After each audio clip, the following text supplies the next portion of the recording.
Good morning students, class third. Dear students, आज हम Hindi second के लेसन नंबर 3 एक और एक 11 नामक कहानी का अध्ययन करेंगे। इसके सेकंड पार्ट का हम अध्ययन करेंगे। फर्स्ट पार्ट में हमने पढ़ा कि किस प्रकार सारे जीव जंतु मिलकर कैसे भयानक हाथी को सबक सिखाते हैं। हमने इस पार्ट में जाना कि एकता में कितनी शक्ति होती है। एकता द्वारा हम बड़ी से बड़ी परेशानी को आसानी से हल कर सकते हैं, यह हमने जाना। और शब्दार्थ किए हम यहाँ पे देखेंगे। सबसे पहले ये कुछ शब्द दिए गए हैं। श्रुतलेख कुछ शब्द, यहाँ पे कुछ शब्द हैं, इनको पढ़कर लिखकर शुद्ध लिखने का प्रयास करेंगे। और आगे देखेंगे एक्सरसाइज। प्रश्न उत्तर लिखिए। प्रश्न उत्तर हम लिखकर करेंगे बाद में। हम देखेंगे यहाँ एक्सरसाइज ख। एक्सरसाइज ख, सही उत्तर पर सही का निशान लगाइए। यहाँ पे चार आंसर दिए गए हैं।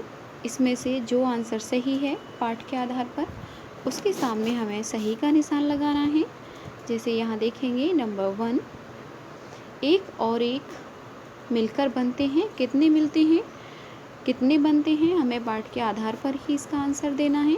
एक और एक मिलकर बनते हैं 2, 4, 11 या 12। तो हमने देखा पाठ हमारा क्या है, एक और एक मिलकर होते हैं 11। तो हम यहाँ सही का निशान लगाएंगे।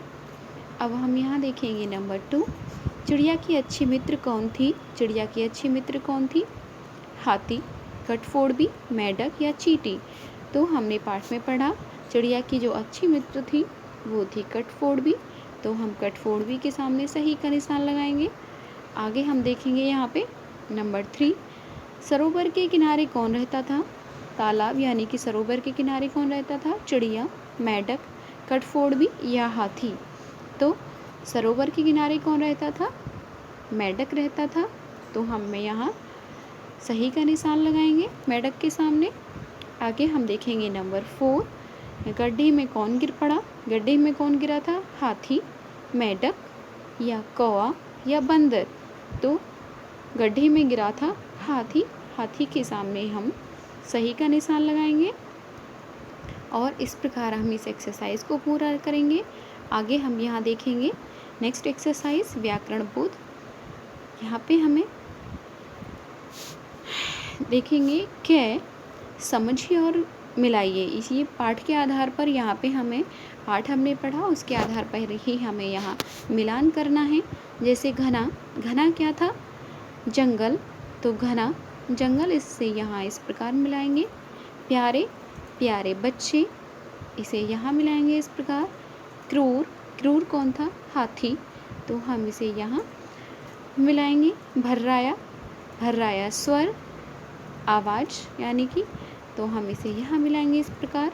नुकीली, चोंच, तो इसे इस प्रकार यहाँ हम मिलान करेंगे। और इस प्रकार इस एक्सरसाइज को हम कंप्लीट करेंगे।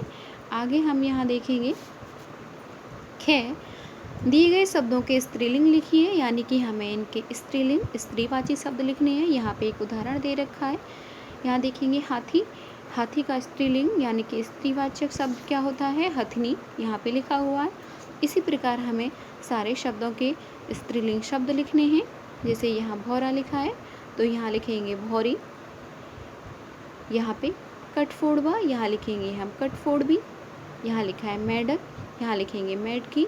यहाँ 5 पे लिखा है शेर, तो यहाँ लिखेंगे शेरनी। इस प्रकार एक्सरसाइज कंप्लीट करेंगे हम इसे। आगे हम देखेंगे एक्सरसाइज ग, दिए गए शब्दों के शुद्ध रूप लिखिए। यहाँ पे स्पेलिंग मिस्टेक है, यहाँ पे यह शुद्ध नहीं है, अशुद्ध लिखा हुआ है। तो हम यहाँ पे शुद्ध लिखेंगे। जैसे यहाँ उदाहरण दे रखा है, यहाँ पे ई की मात्रा गलत है, तो यहाँ सही करके लिखा हुआ है। इस प्रकार ही पाठ के आधार पर स्टूडेंट्स खुद इस एक्सरसाइज को कंप्लीट करेंगे। यहाँ पे आगे हम देखेंगे मौखिक क्वेश्चन आंसर, वो हम पहले प्रश्न उत्तर के साथ ही करेंगे बाद में लिखकर। हम यहाँ देखेंगे कुछ अलग करें। मेरा नया मित्र विषय पर एक अनुच्छेद लिखिए। स्टूडेंट्स अपना प्रिय मित्र है उसके ऊपर कम से कम 5 वाक्य लिखेंगे साफ राइटिंग में और स्पेलिंग मिस्टेक नहीं करेंगे।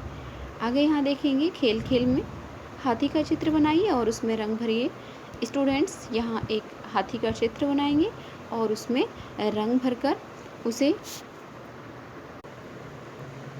डियर स्टूडेंट्स हम एक्सरसाइज को अच्छे से लिखकर उसके बाद प्रैक्टिस करेंगे और लिखकर याद करेंगे। धन्यवाद।